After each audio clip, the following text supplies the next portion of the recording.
ciência. A sabedoria que Deus está dando para o rei Salomão, ela supera o padrão da ciência do Egito. Não só isso, você vai ler no capítulo 4, versículo 31 de 1 Reis, a Bíblia diz que a sabedoria de Salomão superou a de Emã, a de Etã, a de Calcal, a de Darda, filhos de Maol. Eram homens que a sua fama percorreu sobre a terra devido à sabedoria desses homens. Agora olha para mim, a sabedoria que Deus dá para Salomão, o instrumento que Deus confia a Salomão, superou a de todos esses homens que foram mencionados aqui.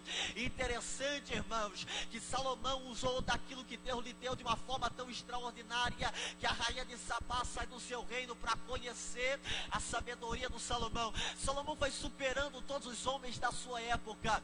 Interessante é que o capítulo 11 de 1 Reis vai tratar do findar do reinado de Salomão, e a Bíblia diz, irmão, que Salomão ele vai começar até bem, mas ele vai terminar bem seu reinado, porque no capítulo 17 de Deuteronômio, olha para mim, não se canse, Deus havia dado uma ordem a Moisés. O que está escrito em Deuteronômio 17, versículo 17, o reino ainda era um reino teocrático, Deus era o rei da nação, Deus governava Israel, mas Deus que conhece o futuro disse a Moisés: Moisés, quando se levantar um rei sobre vós, toda esta lei aqui terá que ser lida diariamente perante esse rei que se levantar, porque para ele reinar bem, ele vai ter que estar debaixo dessa palavra aqui. Interessante é que toda manhã que Salomão levantava, essa lei era lida perante Salomão.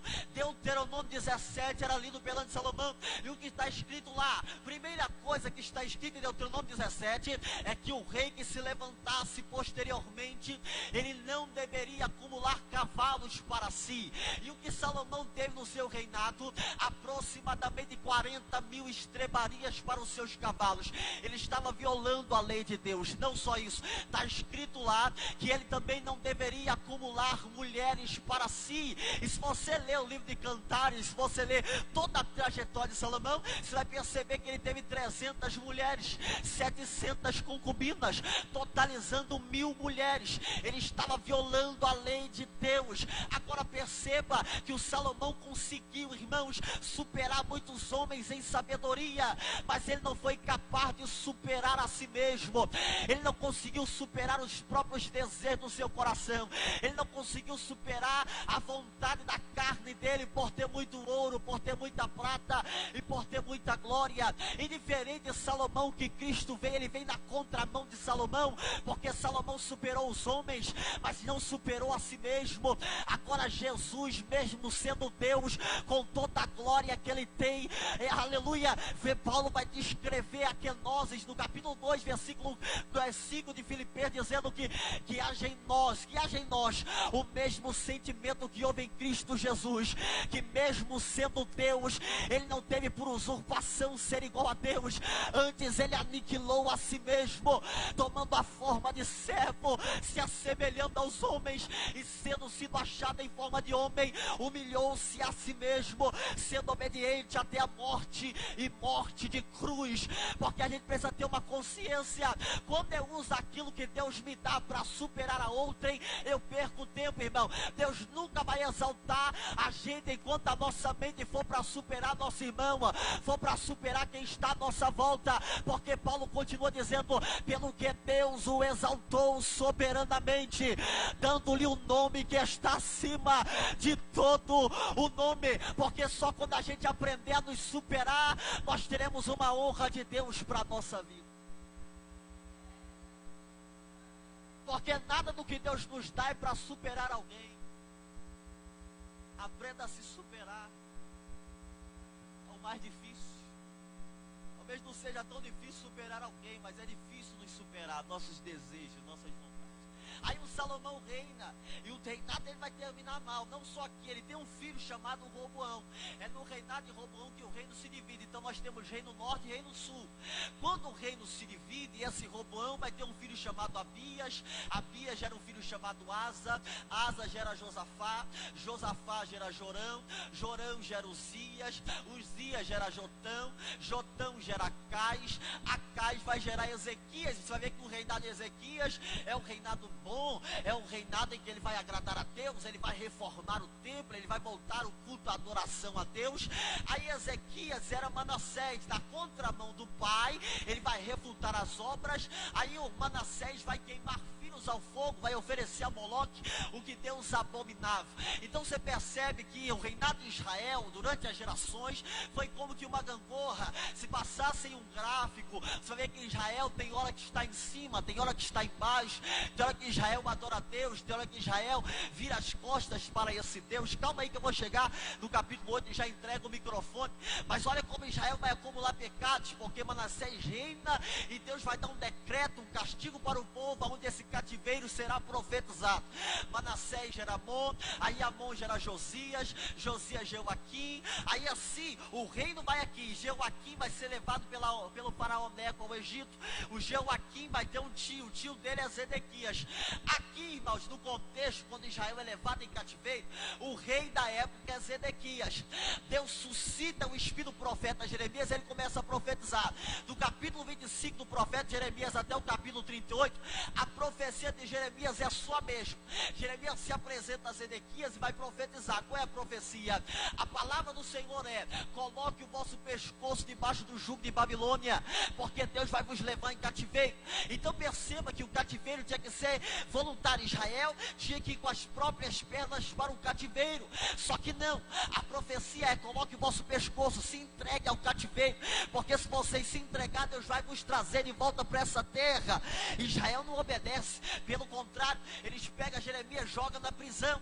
Passa-se os dias, ele tira Jeremias da prisão, e eles vão perguntar a Jeremias: tu mudou a profecia? Ele diz: não, a profecia é a mesma, o cativeiro é inevitável, coloque o vosso pescoço debaixo do jugo de Babilônia, porque Deus vai levar-vos ao cativeiro.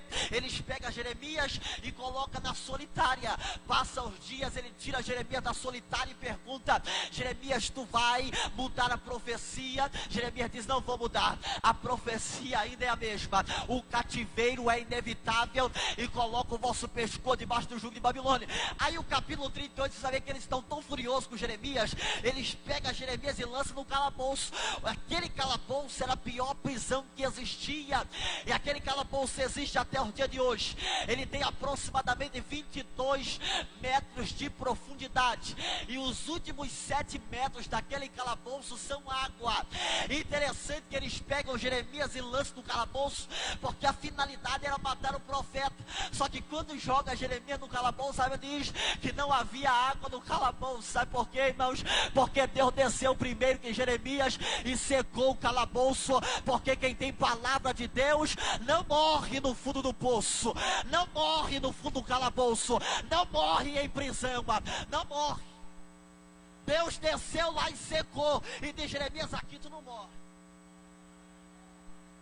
Só que a Bíblia diz que Jeremias começou a atolar na lama.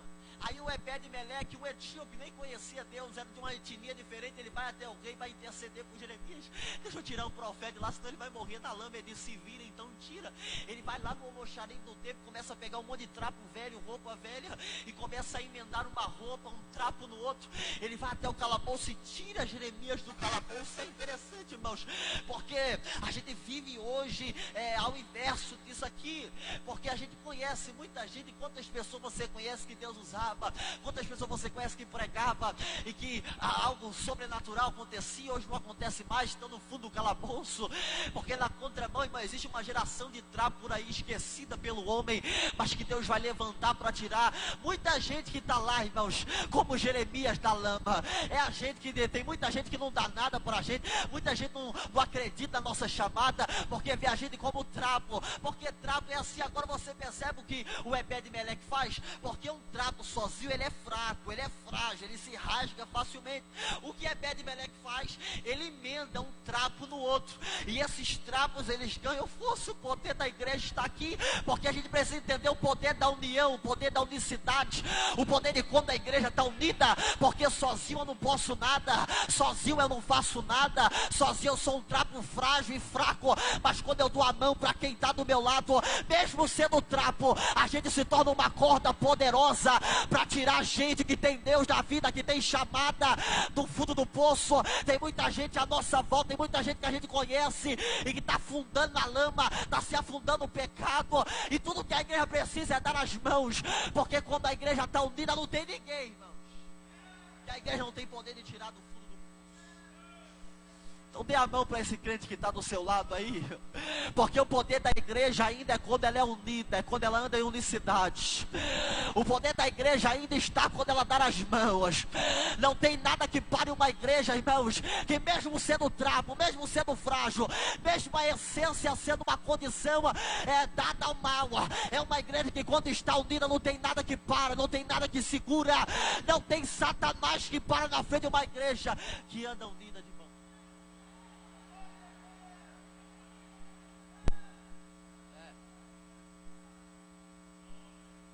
Aleluia.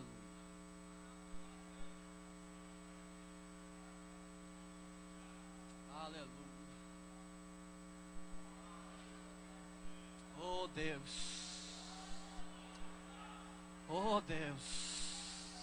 Porque Deus sabe das nossas fragilidades. Aleluia.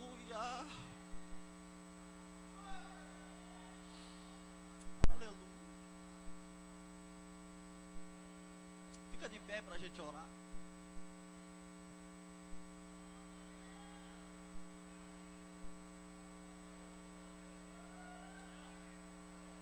Porque tem mulheres que oram de fato, tem mulheres que são mulheres de oração, mas talvez até hoje não compreendeu o poder da oração.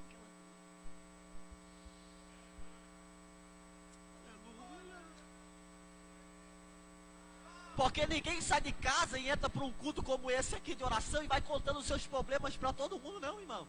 Tem gente que entrou aqui, de fato, se pudesse expressar para alguém, contar, colocar para fora o que está vendo, contaria, mas não faz isso. É por isso que dá um poder quando você segura na mão de um crente, você intercede por ele, mesmo sem ele pedir, mesmo porque ele é um trapo fraco, é frágil como você, mas quando você dá a mão, quando a igreja se une, também você não sabe o que está passando, mas o poder da oração, da união, da unicidade, ela traz a presença. Porque Deus mandou a Moisés dar uma ordem a Bezaleel e a Oliabe, porque a arca da aliança, a presença de Deus, das suas extremidades tinham 4 argolas, tinham 2 varas colocadas na extremidade, porque a arca não seria levada só por um homem só, teria que ser 4 levitas. É por isso que Deus separou a tribo de Levi, irmãos, porque quando Leia concebeu Levi, ela disse: olha, o nome dele vai ser Levi, porque por mais essa vez se ajuntará comigo meu marido.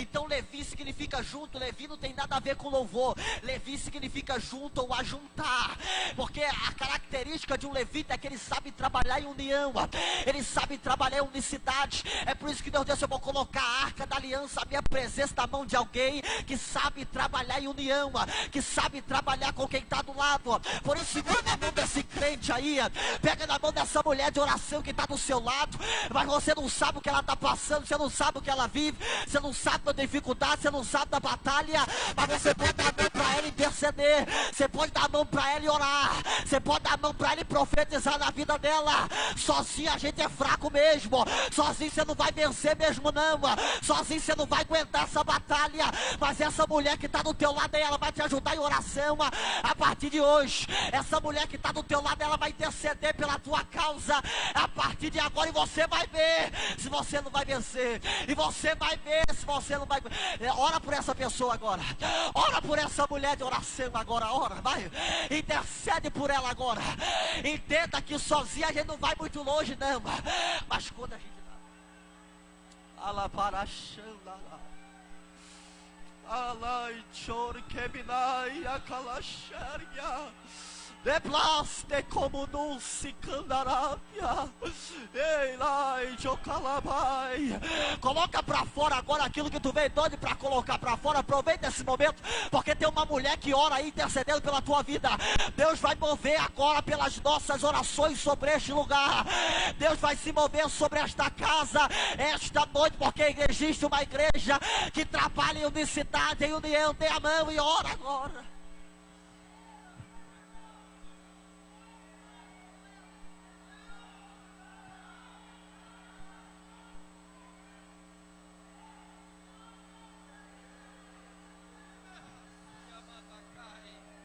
Deus, nosso Pai, nós te louvamos pela tua presença em nosso meio. Te agradecemos por essa palavra maravilhosa, crendo que o Senhor está se movendo através de nossas orações. Fortalece esta irmã, dê graça a este irmão, ajuda-nos a caminhar em tua presença até o dia da sua vinda. É no nome de Jesus que a te oramos, crendo na vitória, crendo na vitória.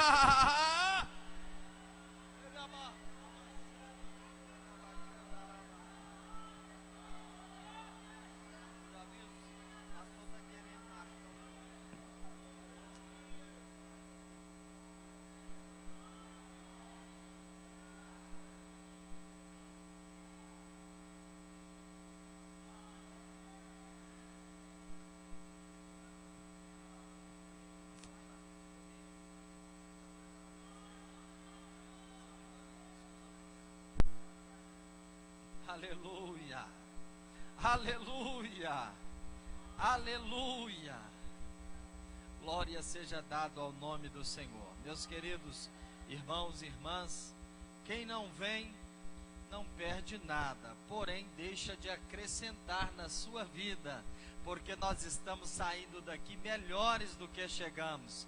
Deus tem movimentado o seu espírito em nosso meio, e a vitória é certa em nome de Jesus. Deus continue abençoando a cada irmã, a cada irmão que aqui veio, as coordenadoras, dirigentes de círculo de oração e os seus respectivos conjuntos. Meus queridos, segunda-feira, todas as irmãs que fazem parte do cerimonial da Isladel, já está se aproximando a nossa escola de líderes e vocacionados, que é do dia 12 a 14 de julho. Nós estamos aí há aproximadamente 38 dias, 37 dias da escola de líderes. Então, a todos que fazem parte do cerimonial, na próxima segunda-feira, às 19 horas, haverá um grande ensaio aqui. Não deixe de participar, pois que me parece que é o primeiro dos ensaios que teremos. Então, venha a estar conosco. No final, estaremos orando em prol da irmã Lúcia, que é do Viena. Ela está pedindo oração. E segunda-feira, amanhã, sexta-feira, temos estudo com os professores aqui, ensaio com a banda Lira Sublime. Sábado, consagração pela manhã. Sábado à noite é o aniversário dos dirigentes da congregação do Esplendor, não é isso? Pastor Eli Palmeira e o seu segundo dirigente. E domingo pela manhã, escola bíblica dominical, e à noite um grande trabalho de missões aqui na nossa sede. Passamos o microfone ao nosso pastor presidente para que proceda o encerramento.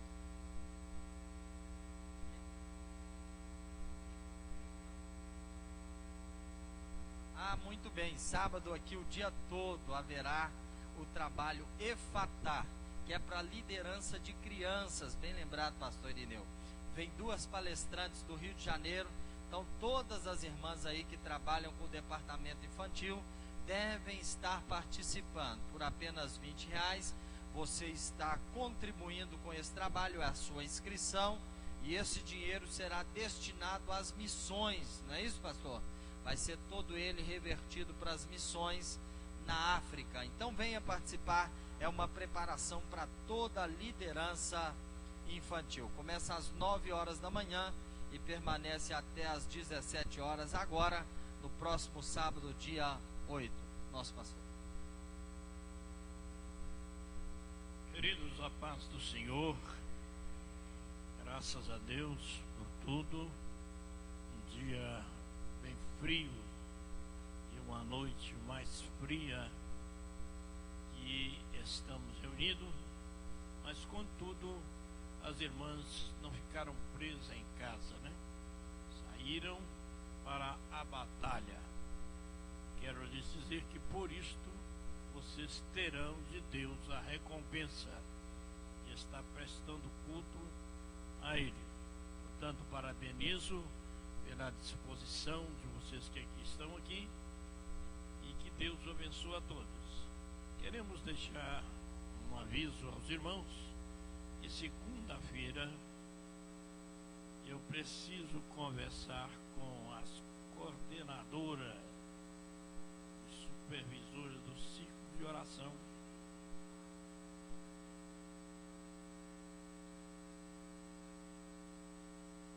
Um aviso aqui que a irmã Irene estará viajando, mas contudo ela deve liberar e concordar com aquilo que for tratado, pois é de grande necessidade. Esteja a sua segunda aqui para a gente expor para as irmãs. Eu preciso desta reunião. Vamos colocar em pé.